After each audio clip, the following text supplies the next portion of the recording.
الحمد لله الحمد لله رب العالمين، والصلاة والسلام على سيد الأنبياء والمرسلين وعلى آله وصحبه أجمعين، أما بعد. أعوذ بالله من الشيطان الرجيم. بسم الله الرحمن الرحيم. الذين آتيناهم الكتاب يتلونه حق تلاوته أولئك يؤمنون به ومن يكفر به فأولئك هم الخاسرون. وقال تعالى في مقام آخر: أو زد عليه ورتل القرآن ترتيلا. میں نے قرآن مجید کی دو آیتیں ابھی آپ کے سامنے پڑھی.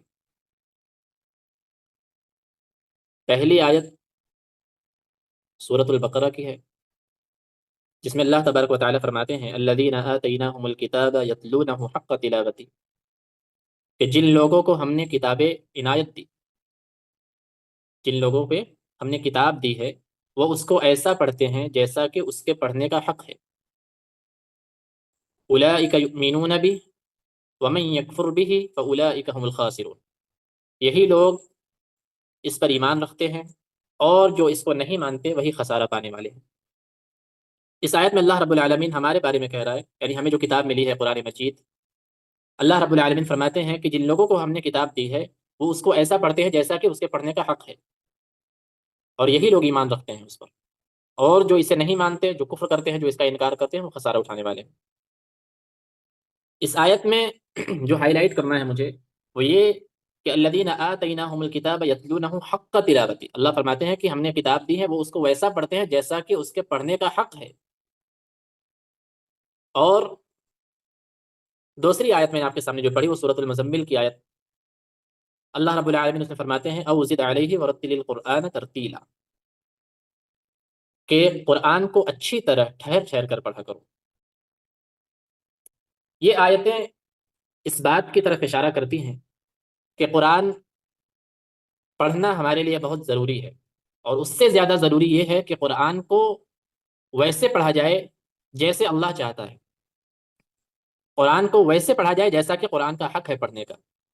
اور اسی لیے اس کے حق کو ادا کرنے کے لیے، اس کے حق کو پورا کرنے کے لیے ایک اصول بنایا گیا، ایک قانون بنایا گیا، اور اس اصول کا نام ہے اصول تجوید. تجوید لفظ کا مطلب ہے کہ عمدہ کرنا، ستھرا کرنا، کھرا کرنا. اس لفظ کا جو معنی ہے عام طور پر اس کا یہی مطلب ہوتا ہے. اور اصطلاح میں یعنی شریعت میں جب اس کا معنی ہم سمجھیں گے تو اس کو قرآن کو بہترین طریقے سے پڑھنے کو تجوید کہا جاتا ہے.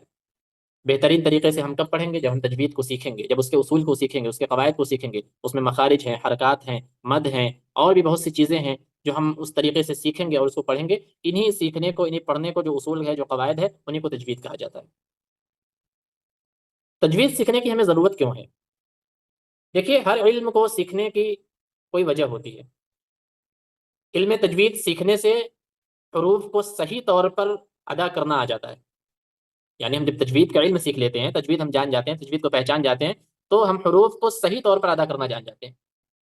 اور تجوید اگر ہم نے نہیں پڑھا ہوتا ہے، تجوید ہم نہیں جان رہے ہوتے ہیں، تو حروف کی ادائیگی میں اور بہت ساری چیزوں میں ہم جب قرآن پڑھتے ہیں، تلاوت کرتے ہیں، تو غلطیاں ہوتی ہیں ہم سے. اصل غرض اور اصل وجہ یہ ہے کہ قرآن مجید پڑھنے کی اس ادا اور تلفظ پر قدرت حاصل کرنا. یعنی جب قرآن مجید پڑھیں تو اس کی جو پڑھنے کی جو ادا ہے، اس کے پڑھنے کے جو ادا ہے، اس تلفظ جو ہے، جو ادا کرنے کا جو طریقہ ہے، اس پر قدرت حاصل کرنا. جس طرح رسول اللہ صلی اللہ علیہ وسلم نے سکھایا اسی طریقے سے پڑھنا. اور اس علم کو سیکھنے کا فائدہ یہ ہے کہ اللہ کے کلام کو عمدہ طریقے سے درست درست پڑھنے کا جو نام ہے وہ یہ اس کا فائدہ ہو جائے گا. جب ہم اس کو سیکھیں گے تو اللہ کا جو ایک کلام ہے، جو اللہ کی جو کتاب ہے، اس کو ہم درست پڑھیں گے. اور جب ہم اس کو صحیح طریقے سے پڑھیں گے اور اس میں غلطیاں نہیں کریں گے تو اللہ رب العالمین کی رضا اور خوشنودی ہمیں حاصل ہوگی. قرآن مجید اللہ رب العالمین کی وہ خاص کتاب ہے جس نے گمراہ انسانوں کو سیدھا راستہ دکھایا ہے.